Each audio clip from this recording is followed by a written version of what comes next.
নমস্কার বন্ধুরা, আশা করি আপনারা ভালো আছেন। আজকে 5ই জুলাই শনিবার। তো আমি এবং আমার বর গিয়েছিলাম ক্ষীরগ্রামে মা জগদ্ধার মন্দির দেখতে। সেখানে গিয়ে কি কি দেখলাম সেটাই আপনাদের কাছে শেয়ার করব। আপনারা দেখতে থাকুন।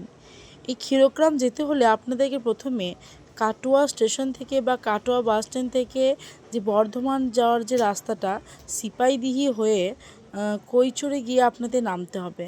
বা ট্রেনেও যেতে পারেন বা বাসেও যেতে পারেন, এবং কৈচরে নেমে সেখান থেকে আপনাদেরকে টোটো কিংবা অটো কি বাসও আছে, বাসে করে আপনারা ক্ষীরগ্রামের ওখানে নামতে পারেন। এবং জনশ্রুতি অনুসারে বলা হয় যে এই দিঘির ঘাটে নাকি বসে গ্রামের বধূরা বৈশাখ মাসে সংক্রান্তির দিন যারা গ্রামের বধূ তারা শাখা পলা পড়েন।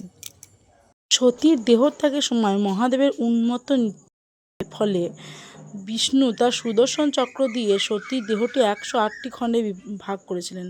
ঠিক তখনই সতীর ডান পায়ের বুড়ো আঙুলটি এই ক্ষীরগ্রামে পতিত হয়েছিল, তাই এটি একটি সতীপীঠ হিসেবে পরিচিত। এই যে দিঘিটা দেখছেন আর এই মন্দিরটা দেখছেন, এর নিচেই আছে এই মা জগদ্ধার স্থায়ী বাসস্থান। দেবীর পাথরের মূর্তি সারা বছর ক্ষীরদিঘি জলে নিমজ্জিত থাকে। কেবলমাত্র বৈশাখ সংক্রান্তিতে দেবীকে জল থেকে তুলে মন্দিরের মূল যে মন্দির তা সেই মন্দিরে 4 দিনের জন্য ভক্তদের সামনে রাখা হয়।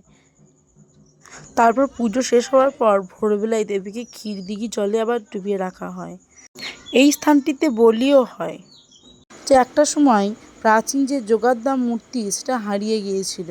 তখন বর্ধমানে যিনি মহারাজ ছিলেন কীর্তিচন্দ্র, তিনি ক্ষীরগ্রামে একটি জগদ্ধার দেবীর মন্দির নির্মাণ করেন। ও দায়হাটের একজন ব্যক্তি ভাস্কর নবীনচন্দ্রকে দিয়ে নতুন দশভুজা মহিষমর্দিনী মূর্তি তৈরি করান।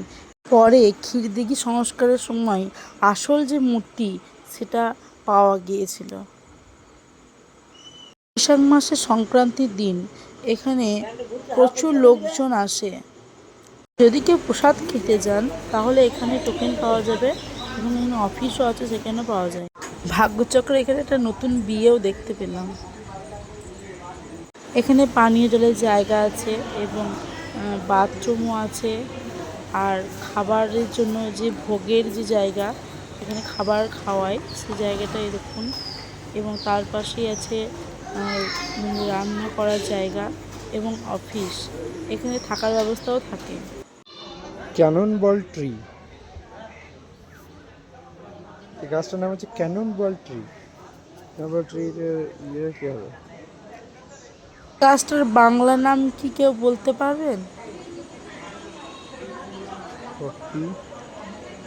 এছাড়া প্রচুর আরেকটি জিনিস তো আপনাদেরকে দেখানোই হয়নি, সেটা হচ্ছে এই ক্ষীরদিঘিতে প্রচুর মাছ আছে। কিন্তু কে নেন করি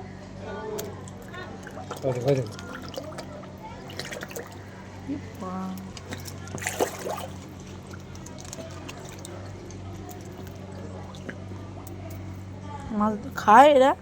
হুম, এই মাছ খায়? না, মানে 12 মাস থেকে পুকুরে? মাছ ধরা বারণে তাহলে এই মাছ ধরা বারণ, তো এই মাছগুলো কি হবে তাহলে? আসলে থাকবে, মাছ থাকবে হ্যাঁ, পুকুরে।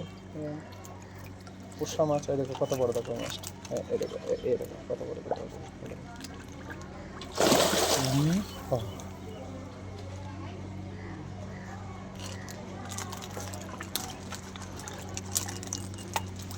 ভুট্টা দেবে একটা।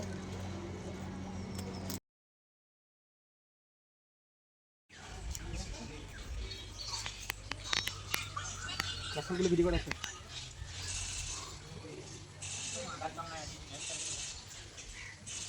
এটা পার্কের মতো নাকি? গরু গোশালা আছে। এটা কি গাছ? হ্যাঁ, এটা ইয়ে সেগুন, এটা গোশালা আছে।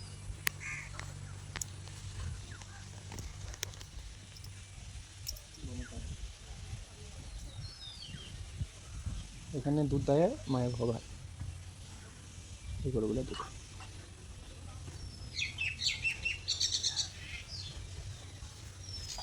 আজকে এই পর্যন্তই। ধন্যবাদ সকলকে।